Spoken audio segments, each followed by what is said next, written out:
Hi mga katusik, namang problema ako ngayon katusik sa aking sapatos kasi sira na naman.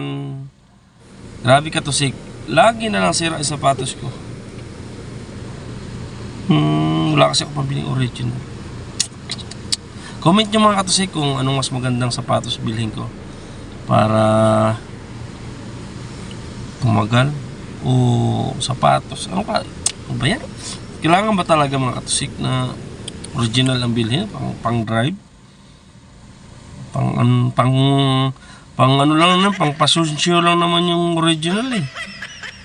Pang drive, siyempre, yung relax lang na sapatos. Pero, wala pang isang buwan ito mga katusik. Sira na agad. Nakailang sapatos na ako, 3 sapatos na ako. Ilang buwan pa lang ako nagdadrive eh. Ay, problema naman tayo na ito.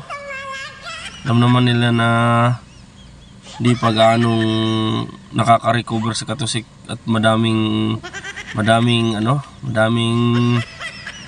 gastusan. Hirap mga katusik, no? Hirap mabuhay. Hirap mabuhay sa mundo. Siya.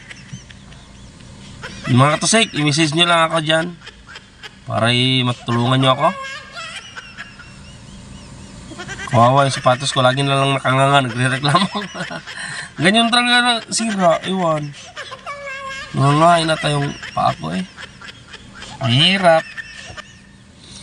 Pag mag-chinelas naman ako, siyempre bawal naman mag-chinelas mga katusik. Kasi VIP sakay natin, kaya di pwede mag-chinelas. Ayan. Yung mga katusik ha, bigyan mo ako ng komento dyan. Kung ano maganda. Tapos pusuan na lang din. Thank you. Bye-bye. Yan mga katusik, tingnan nyo po. Pansinin nyo po yan o. Yan o.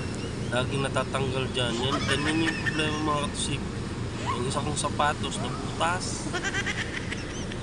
So unahan. Yan ito natatanggal din o. Yan o na. Yan o na. Paglagyan naman ng... Lagyan ko kaya ng pandikit mo. Ayan o, okay naman ito gamitin eh. Reklamo pa. Hindi naman sa kanya. Ay, thank you po.